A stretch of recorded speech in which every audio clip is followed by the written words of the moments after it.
स्वागत है आपका अपने चैनल एकलव्य स्टडी पॉइंट पे। और मेरा नाम है सचिन और आज की इस वीडियो में हम फ्लेमिंगो बुक की पोएम पढ़ने वाले हैं जिसका नाम है an elementary school classroom in a slum. और इसमें हम पोएम की इजी समरी देखेंगे, इंपॉर्टेंट स्टैंजाज देखेंगे और आपको बता दूं मैं आपको पोएम के अंदर जितने भी स्टैंजाज हैं उनकी बहुत बेस्ट एक्सप्लेनेशन देने वाला हूं जो कि काफी इजी होगी। तो स्टैंजा बाय स्टैंजा हम इस वीडियो को हम देखेंगे और ये बेस्ट वीडियो होने वाली है आपके लिए। और आपके लिए एक इन्फॉर्मेशन है, इंग्लिश की ई बुक अवेलेबल है। अगर आप लेना चाहते हैं तो आपको उसके लिए प्ले स्टोर पे जाके एकलव्य ऑफिशियल ऐप जो है हमारा वो डाउनलोड करना होगा और उसके बाद अगर आप इंटरेस्टेड हैं तो आप इंग्लिश की ई बुक परचेज कर सकते हैं जिसके अंदर मोस्ट इंपोर्टेंट क्वेश्चन आंसर्स होंगे आपके एग्जाम के लिए और एमसीक्यू क्वेश्चंस भी होंगे। प्लस इस मोबाइल ऐप के अंदर डेली क्विज भी होते हैं अलग अलग सब्जेक्ट के जो कि आप फ्री ऑफ कॉस्ट जाके देख सकते हैं। और आपको बताना चाहूंगा, आपका कोई भी डाउट हो, कोई प्रॉब्लम हो तो आप मुझे इंस्टाग्राम पे फॉलो कर सकते हैं, मेरा यूजर नेम आपके सामने है।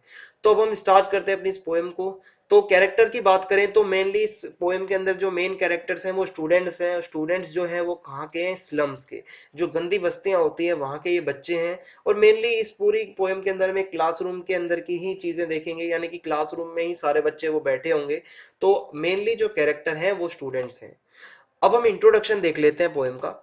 स्टीफन स्पेंडर जो कि इस पोएम के पोएट हैं, has presented a picture of the life of the school children living in the slum. यहाँ पे जो पोएम के अंदर एक ऐसी पिक्चर आप देखोगे तो आपके सामने एक प्रेजेंट होगी जिसमें लाइफ दिखेगी आपको इनकी, जो स्कूल के चिल्ड्रंस हैं कहाँ के? स्लम्स में रहने वाले। The children are in very miserable condition due to their poverty, यानी कि जो वहाँ के बच्चे हैं स्लम्स के वो बहुत ज्यादा उनकी कंडीशन दयनीय है, बहुत ज्यादा मिजरेबल है, देख के दया आ जाए इतनी बुरी कंडीशन है उनकी। उसका कारण क्या है? पॉवर्टी, गरीबी। Children are depressed, their faces are pale and sad. जो बच्चे हैं वो डिप्रेशन में रहते हैं बहुत ज्यादा, उनके जो चेहरे हैं, जो उनके फेसेस हैं वो पेल हैं और सैड है, यानी कि पीले पड़ चुके हैं और बहुत ज्यादा कमजोर हैं वो बच्चे और वो सैड है। Children are skinny and bony and physically very weak. जो वहाँ के बच्चे हैं स्लम्स के वो बहुत ज्यादा पतले पतले हैं, दुबले से, उनकी हड्डियां नजर आती हैं और वो बहुत ज्यादा फिजिकली भी बहुत ज्यादा वीक हैं। So Spender voices his concern for these children who live all their life in slums। जो यहाँ पे जो स्टीफन स्पेंडर है वो क्या करते हैं? अपनी आवाज उठाते हैं, अपनी चिंता व्यक्त करते हैं किनके लिए? जो बच्चे रह रहे हैं इन स्लम्स के अंदर, उनकी लाइफ को कुछ सुधारने के लिए। And have no opportunity to enjoy the real blessings of life. यहाँ के जो बच्चे हैं इनको कोई अपॉर्चुनिटी नहीं मिली है कि वो रियल लाइफ को एंजॉय कर सकें और जो मतलब जो एक रियल ब्लेसिंग्स होती है लाइफ की उसको वो एंजॉय कर सकें। ठीक है, तो अब हम स्टेंजा बाय स्टेंजा पोएम को स्टार्ट करेंगे। जो फर्स्टली हमारा स्टेंजा फर्स्ट है आपके सामने रीड करूंगा, आपको बताना चाहूंगा कि मैं लाइन बाय लाइन आपको पढ़ाऊंगा ताकि एक एक लाइन का मतलब आपको बताओ। और मैंने हर लाइन को हाईलाइट किया है, तो जो भी स्लाइड में जो लाइन हाईलाइट होगी तो समझ जाना उसी की एक्सप्लेनेशन चल रही है। तो सबसे पहली लाइन जो आपके सामने हाईलाइटेड है उसमें लिखा है far far from gusty wave this children's faces. तो यहाँ पे इसका मतलब है poet describes the pathetic conditions of children in a slum school. He says that the bloodless faces of these children are far from gusty waves of life and activity that are mark of childhood. तो यहाँ पे जो Stephen Spender हैं जो poet हैं वो describe करते हैं कि कैसे यहाँ के जो बच्चों की कंडीशन है काफी पैथेटिक है, काफी ज्यादा दुखद कंडीशंस है इनकी, यहाँ की स्लम्स में ये जो रहते हैं बच्चे। और वो ये भी कहते हैं कि इनके चेहरे, इनके फेसेस जो है वो ब्लडलेस हैं, बिल्कुल खून नहीं है इनके चेहरों में, मतलब जो होना चाहिए, और बहुत ज्यादा पीले हैं इनके चेहरे। और इन बच्चों का जो मतलब जो जीवन है, ठीक है, और मैं आपको बताऊं कि ये these childrens are far from gusty waves of life and activity. ये बहुत दूर हैं उन गस्टी वेव्स से जो कि मतलब लाइफ और एक्टिविटी की गस्टी वेव्स हैं, जो मतलब आप कह सकते हो कि बहुत ज्यादा, आप कह सकते हो जो वेव्स होती हैं, ठीक है, किसकी? लाइफ और एक्टिविटी की। जो मतलब असल जो बचपन होता है वो बहुत ज्यादा जोशीला होता है, बच्चे खेलते हैं, एक्टिविटीज करते रहते हैं, ठीक है, अपना जीवन अच्छे से जीते हैं, लाइफ उनकी बहुत ज्यादा मतलब स्ट्रांगली एकदम होती है। लेकिन यहाँ पे बिल्कुल भी इनका कोई नाता नहीं है इन मतलब गस्टी वेव से जो कि लाइफ और एक्टिविटी की निशानी होती हैं, that are mark of childhood. और ये उसी एक मतलब क्लासरूम के अंदर ही रहते हैं और अपने उसी मतलब गंदी सी बस्तियों में वहीं इनका जीवन है, ठीक है, वहीं इनका बचपन है। और इसमें नेक्स्ट लाइन में अब बताया गया है like rootless weeds the hair torn round their pallor, यानी कि the poet has compared this children to rootless weeds as they are not given any importance by society so they are unwanted like rootless weeds. यानी कि जो मतलब rootless मतलब जो बिना root के बिना जड़ के जो मतलब पौधे होते हैं, जो ऐसी एक्स्ट्रा पौधे आपने देखा होगा जो उग जाते हैं, पेड़ पौधे खरपतवार वगैरह, ठीक है, ये जो उग जाते हैं इनको कोई ज्यादा इंपॉर्टेंस नहीं देता हमारी सोसाइटी के अंदर, ठीक है। उनकी तरफ कौन ध्यान देता है? हर किसी का ध्यान तो सुंदर सुंदर फूलों पे जाता है, ब्यूटीफुल जो सीनरीज होती हैं उस पे जाता है। जबकि ये जो बच्चे हैं इनके चेहरे कैसे हैं, यहाँ पे इनको बच्चों को कंपेयर किया गया है रूटलेस वीड्स के साथ में, ठीक है, जिनको कोई इंपॉर्टेंस नहीं देता, ठीक है। और इसमें बताया गया है their untidy hair hanging around their white pale faces look like rootless weeds. और इसका एक और मीनिंग अगर हम देखें तो ये होगा कि जो उनके अनटाइडी हेयर्स हैं, ठीक है, जो उनके बिखरे हुए बाल हैं और मतलब गंदे से बाल हैं वो लटक रहे हैं उनके, मतलब आप देखोगे फेस के आगे, जो कि उनका फेस पीला पड़ चुका है, सफेद पड़ चुका है, बिल्कुल कमजोर जो एक चेहरा होता है वैसा, तो उनका जो चेहरा है वो नजर आता है यहाँ पे रूटलेस वीड्स की तरह, ठीक है। जो एकदम बिखरे बिखरे से उनके बाल हैं वो कैसे लग रहे हैं? रूटलेस वीड्स, फैले हुए ऐसे जो पेड़ पौधे होते हैं, ठीक है, जो एक्स्ट्रा उग जाते हैं जिनका कोई महत्व नहीं होता समाज के अंदर। तो कुछ इस तरीके से वो बाल उनके दिखते हैं बिखरे हुए से, ठीक है, जो एक्स्ट्रा पेड़ पौधे उग जाते हैं जो गंदे लगते हैं हर किसी को, वैसे ही कुछ उनके बाल बताए गए हैं। नेक्स्ट लाइन है the tall girl with her weighed down head, the paper simming boy with red eyes। अब यहाँ पे जो है पोएट बताते हैं उसी क्लासरूम के अंदर क्या है, there is a tall girl, एक लंबी सी लड़की बैठी है, who has put her head down, जो कि अपने सर को नीचे करके बैठी हुई है। शी इज वेरी डिप्रेस्ड, ठीक है, बहुत ज्यादा डिप्रेशन में है वो, may be due to extreme poverty, शायद क्या पता गरीबी के कारण, मतलब गरीबी की वजह से वो बहुत ज्यादा दुखी हो, टेंशन में हो, या फिर उसके ऊपर बर्डन हो गरीबी का, बर्डन ऑफ पॉवर्टी और फैमिली इश्यूज, क्या पता कुछ फैमिली टसल्स हैं, कुछ फैमिली इश्यूज रहे हैं उसके साथ में, वो लड़की बहुत ज्यादा मतलब डिप्रेस्ड है।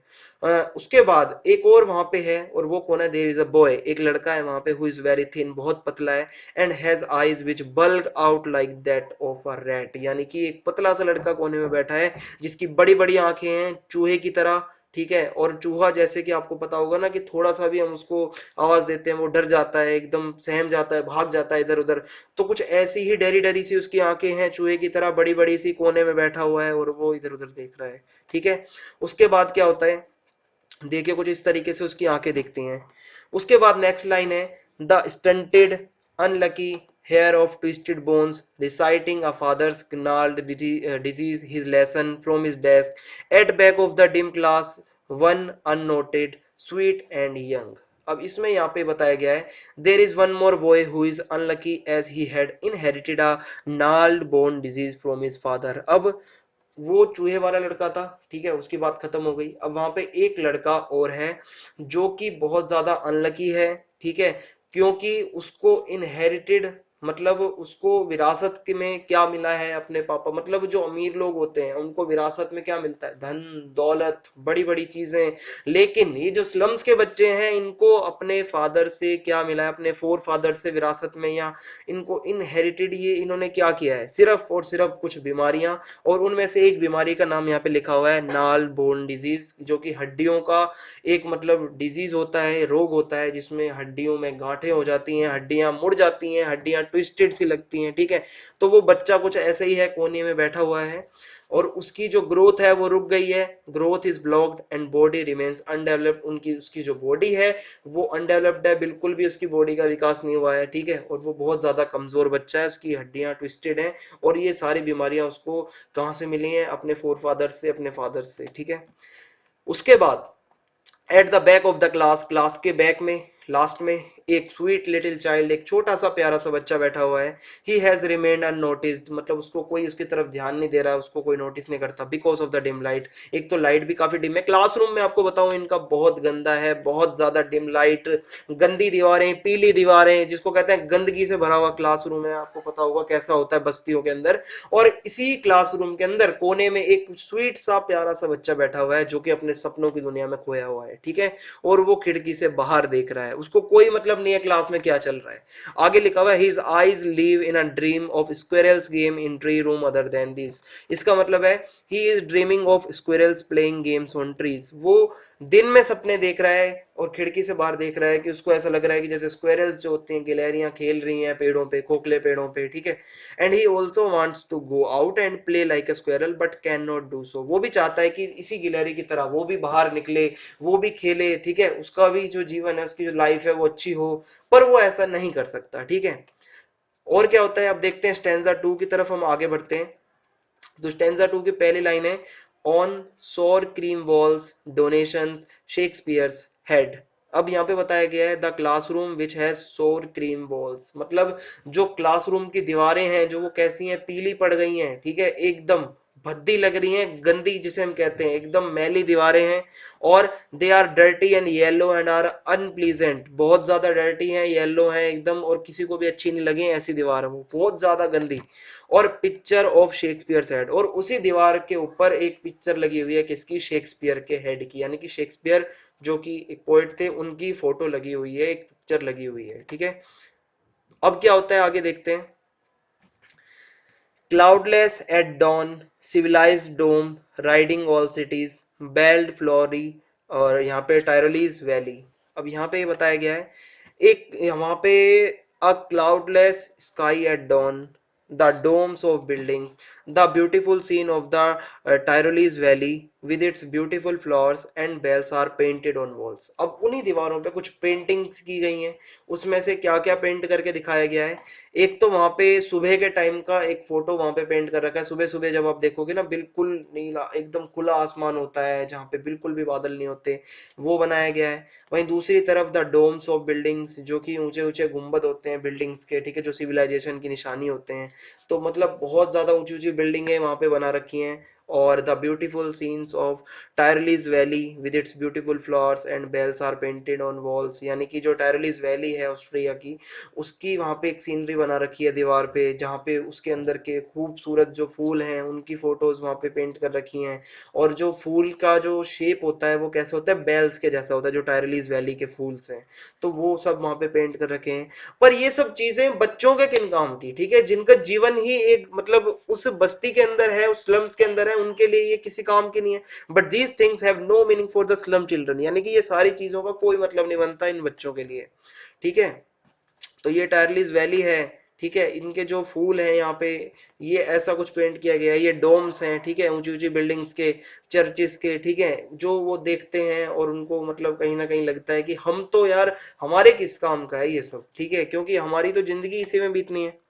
और क्या होता है, open handed map awarding the world it's world, उसके बाद and yet for these children these Windows note this map there world. अब यहाँ पे इस लाइन का मतलब है, a big open map of world that shows all those seas and lands that world has, but for these poor children the world shown on the map is not their world। यानी कि अब यहीं पे इनके classroom में एक map भी लगा हुआ है जो कि वर्ल्ड का मैप है, जहाँ पे पूरे वर्ल्ड के जितने भी सीज हैं, जितने समुद्र हैं, जितने लैंड हैं, पूरा वर्ल्ड उनको दिखता है उस मैप के अंदर। पर ये मैप के अंदर उनका वो स्लम नहीं है, ठीक है, कहीं ना कहीं उनको ऐसा लगता है कि but for these poor children the world shown on the map is not there world. इनका तो वर्ल्ड है ही नहीं इस मैप के अंदर, इन बच्चों के लिए वर्ल्ड क्या है, वही सड़ी गली गलियां, वही पतली पतली सी गलियां, धुंधली गलियां, ठीक है, वहीं पे इनका जीवन है। तो इन बच्चों को ऐसा लगता है कि ये जो वर्ल्ड का मैप है ये किसी काम का नहीं है, ठीक है। और यहाँ पे अब बताया गया, जैसा कि मैंने आपको बताया था, शेक्सपियर का फोटो लग रहा है और वो टायरलीज वैली का है, ठीक है, पेंट लगा हुआ है वहां पे। और जैसा मैंने बताया वर्ल्ड मैप है, और ठीक है, वर्ल्ड मैप में जितना ये जो सी का एरिया है, जो लैंड का एरिया है, उनको कहीं भी यहाँ पे अपनी वो स्लम नजर नहीं आता, जो कि बहुत ज्यादा भद्दा, बहुत ज्यादा धुंधला, गंदा, डर्टी है, ठीक है। और क्या होता है अब देखते हैं, नेक्स्ट लाइन में लिखा है, where all their futures painted with a fog, a narrow street sealed in with a lead sky, far far from rivers, capes and stars of words। अब यहाँ पे बताया गया है their world is foggy and there is no ray of hope in it, यानी कि जो उन बच्चों का, उन चिल्ड्रन का जो वर्ल्ड है वो बहुत धुंधला है, यानी कि जो उनका स्लम है वो उसी फॉग के अंदर है, ठीक है, बहुत ज्यादा धुंधला है उनका जीवन। और there is no ray of hope in, ठीक है, मतलब उनके इस वर्ल्ड के अंदर कोई भी उम्मीद की किरण ऐसी नहीं है कि उनका कुछ होगा, भला होगा। और उनका जो जीवन है, जो उनका वर्ल्ड है, वो उसी फॉगी स्लम्स के अंदर है। They live in a narrow streets, वो पतली पतली सी गलियों में रहते हैं बच्चे स्लम्स के। And there world is far away from reverse, keeps and stars, यानी कि जो उनका जो वर्ल्ड है वो बहुत दूर दूर तक उनका कोई मतलब नहीं है रिवर्स से, सुंदर सुंदर केप्स से, स्टार्स से, ठीक है, इनसे कोई मतलब नहीं है बच्चों का। उन बच्चों का तो भाई जीवन ही वहीं पे उन पतली सी गलियों में ही है, ठीक है, उनका कोई मतलब नहीं है इन सब चीजों से। These things are like stars in the sky which they can not touch, ये जो रिवर्स केप्स ये सारी जो चीजें हैं ये सब उनके लिए कैसी हैं, जैसे कि आसमान के तारे होते हैं जिनको कभी हम हाथ नहीं लगा सकते, वैसे इन बच्चों के लिए ये सब चीजें, क्योंकि इन्होंने देखा ही नहीं कभी जिंदगी का असली मजा ही नहीं लिया इन्होंने, इनका जीवन ही बचपन से उसी चार दीवारी के अंदर उसी पतली गलियों में धुंधली गलियों में बीता है। अब स्टेंजा 3 में आपके सामने पढ़ूंगा, ध्यान से पढ़ना। Surely Shakespeare is wicked the map a bad example with sheep and son and love tempting them to steal, यानी कि इसका मतलब है it will be not good to talk of Shakespeare to this poor children. अब वो जो Shakespeare का वहां पे फोटो है उसका क्या मतलब है, ये बिल्कुल भी अच्छी बात नहीं है कि हम मतलब शेक्सपियर की बातें इन बच्चों से करें, क्योंकि कोई मतलब ही नहीं बनता। बच्चों का जीवन तो बहुत ज्यादा कठिनाइयों में जा रहा है, बहुत ज्यादा मतलब मिजरेबल है। The pictures of ships and sun, जो वहां पे शीप जो मतलब शिप्स की और वो जो सूरज वगैरह की जो वहां पे जो पिक्चर्स लगी हुई हैं वो क्या है, वो एक बैड एग्जांपल है उनके लिए, क्योंकि उन्होंने तो कभी ये सब चीजें देखी ही नहीं है, खुला आसमान देखा ही नहीं है उनका, तो जो उनकी गलियां ही पतली पतली सी हैं, उनको ना उनको कभी खुला आसमान दिखा, ना कभी उनको सन दिखा, ना कभी उनको पानी दिखा, ना रिवर्स दिखे, ना शिप्स दिखी, तो ये सब एक बैड एग्जांपल्स हैं उनके लिए, दीज चिल्ड्रंस, ठीक है, दीज चिल्ड्रन जो ये जो बच्चे हैं इनके लिए, क्योंकि they tempt them to run away from their dark world, ये सारी चीजें कहीं ना कहीं उनको टेम्प्ट करती हैं, कहीं ना कहीं उनको मतलब ये उनके अंदर फीलिंग दिलवाएंगी कि अब यार ये जो डार्क वर्ल्ड है हमारा स्लम्स का, इसको छोड़ के हम भाग जाएं कहीं पे जहाँ पे हमें ये सब चीजें मिलती हों, तो कहीं ना कहीं ये सब चीजें उनको दिखानी अच्छी नहीं है कि जब उनका जीवन ही इतना बुरा हो। और क्या है इसमें, आइए देखते हैं। Four leaves that slyly turn in their cramped holes from fog to endless night, यानी कि इसका मतलब है like rats they spend their lives slyly in their cramped holes and for them life is all foggy and an endless night, वो चूहों की तरह अपनी जिंदगी गुजारते हैं छुप छुप के अपने उन्हीं मतलब छेद वाले और ऐसी झुग्गी झोपड़ियों में वो रहते हैं, ठीक है, उनका जो जीवन है जो उनकी लाइफ है वो फॉगी है, धुंधला सा उनका जीवन है, अंधेरे में भरा, और उनके लिए जो लाइफ है वो कुछ नहीं है, सिर्फ और सिर्फ धुंधलापन है और एक एंडलेस नाइट है, एक ऐसी अंधेरी रात है जो कभी खत्म नहीं होने वाली, ठीक है, उनका जीवन ही ऐसा बन चुका है। और क्या बताया गया इसमें, on their slag heap these children wear skins peeped through by bones and spectacles of steel with mended glass like bottle bits on stones, यानी कि इसका मतलब है no vitality left in their bodies, their body looks like garbage heaps, उनकी body के अंदर बिल्कुल power नहीं बची हुई है, बॉडी उनकी ऐसी लगती है जैसे कचरे का ढेर हो। Their bones are peeping out of their skins, वो इतने कमजोर पतले हैं ऐसा लगता है उनकी हड्डियां बाहर झांक रही हो, हड्डियां बाहर निकल रही हो। They are wearing spectacles with a second hand steel frame, उन्होंने जो चश्मे पहने हुए बच्चों ने कुछ कुछ ने, उन्होंने ऐसे चश्मे पहने हुए हैं जिनका जो वो होता है फ्रेम होता है वो सेकंड हैंड है, किसी ने फेंक दिया होगा कचरे से उठा के, उन्होंने वो फ्रेम लाए, फिर उसके अंदर जो ग्लास लगाया वो रीएडजस्टेड था, यानी कि दोबारा से मतलब कहीं से ग्लास मिला उन्होंने दोबारा उसमें लगाया, और उनका फ्रेम किसी और का, ठीक है, और वो जो उनका चश्मा था वो कहीं ना कहीं टूटा फूटा सा ऐसा लगता है जैसे कि बोतल के टुकड़े होते हैं ना, छोटे छोटे पीस होते हैं, वैसा लग रहा था उनका चश्मा। और क्या होता है आइए देखते हैं आगे। All of their time and space are foggy slums, so blot their map with slums as big as doom, यानी कि all their time is spent in this dirty and foggy slums, these are living hells, यानी कि उनका जो पूरा time है वो कहाँ गुजरता है, कहाँ स्पेंड होता है, इसी गंदी गलियों में, इस गंदे स्लम्स में, इन धुंधली गलियों में, और जो कि नरक के जैसी हैं, ठीक है, जीता जाता नरक, जो नरक है उनके लिए बिल्कुल नरक जिसे हम हेल कहते हैं। The slums should be spotted and drawn on the maps, ये जो स्लम है इनको बनाया जाना चाहिए कहाँ पे, मैप्स के ऊपर, क्योंकि so that the slum children should feel, ताकि उनको भी ऐसा फील हो, ठीक है, should feel one with the others and realise that their slums can also be located on the map, उनको भी ऐसा फील हो कि हाँ उनके भी जो स्लम्स हैं वो मैप पे लोकेट किए जा सकते हैं, कहीं ना कहीं उनका भी मतलब मैप में है उनका एरिया भी, क्योंकि अभी तक तो उनको जितनी चीजें दिखी वो सभी बाहरी दुनिया की थी जो कि काफी अच्छी थी, काफी सुंदर सुंदर नदियां झरने फूल, ठीक है, और बड़ी बड़ी बिल्डिंगें, ये तो कभी उन्होंने देखा ही नहीं था, उनका तो लाइफ, उनकी जो लाइफ है वो तो अंधेरे से भरी हुई थी, तो ऐसा यहाँ पे बताया गया है। अब स्टेंजा 4 है, काफी इंपॉर्टेंट है, इसको ध्यान से सुनना। इसकी फर्स्ट लाइन है अनलेस गवर्नर इंस्पेक्टर विजिटर, यानी कि these children will continue to suffer this hell unless government officials like governors, inspector, visitors visit this place and tries to improve the condition of the classroom in a slum। यानी कि ये जो children है ये ऐसा ही इनके साथ होता रहेगा जब तक, ठीक है, ये मतलब ये नर्क बना रहेगा जब तक बना रहेगा, तब तक गवर्नमेंट के जो ऑफिशियल्स होते हैं, अधिकारी होते हैं, जैसे कि कुछ गवर्नर, कुछ इंस्पेक्टर और जो लोग यहाँ पे विजिट करते हैं, जो डोनेशंस दे के जाते हैं, उनको यहाँ पे इस प्लेस का कुछ ना कुछ इम्प्रूवमेंट करना पड़ेगा। ये जो दो दुनियाएं हैं, एक इस क्लासरूम के अंदर की दुनिया, एक बाहरी दुनिया, ये जो बीच का गैप है इसको भरना होगा, तभी उनका जीवन अच्छा हो पाएगा, इनकी कंडीशंस को इम्प्रूव करना होगा, तभी ये इस चीज से बाहर निकल पाएंगे इस नर्क से, वरना ये ऐसे ही रहेगा सब कुछ। सेकेंड लाइन है this map becomes their window and these windows that shut upon their lives like catacombs। यानी कि अब यहाँ पे पोएट बताते हैं he says that the maps of the world have no meaning for this poor children. ठीक है, ये जो वर्ल्ड मैप लगे हुए हैं इनका कोई मतलब नहीं बनता इन बच्चों के लिए, ये जो गरीब बच्चे हैं, until they are taken out of their slum, जब तक उनको इनके स्लम से बाहर ना लेके जाया जाए, क्योंकि उन्हें पता ही नहीं ये दुनिया कहाँ की है। ठीक है, उन्होंने तो कभी देखा ही नहीं ये सब, तो उनके लिए तब तक ये किसी काम के नहीं है जब तक उन्हें इन स्लम से बाहर ना लेके जाया जाए। A map of world is useless for them, ये वर्ल्ड मैप उनके लिए किसी काम का नहीं है, यूजलेस है। until it becomes for them a real window of the world, जब तक उनको ऐसा ना लगे कि ये मैप जो है उनके लिए रियल है। ठीक है, एक real window of the world जहां से वो देख सकें सभी दुनिया को अच्छे से।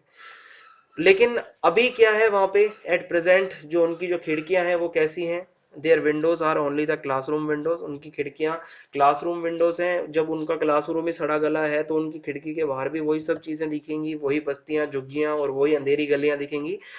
Only the classroom windows from where they can see only a foggy street, एक धुंधली गली देख सकते हैं उस क्लासरूम की विंडो से वो। Their lives are spent in these foggy streets that are kind of catacombs, यानी कि उनकी जो जिंदगी है वो इन धुंधली गलियों में इसी तरीके से है जैसे कि जो वो होती हैं कब्रें होती हैं। ठीक है, कहीं ना कहीं जो कब्रें होती हैं दफन की हुई, वैसा उनका जीवन चल रहा है।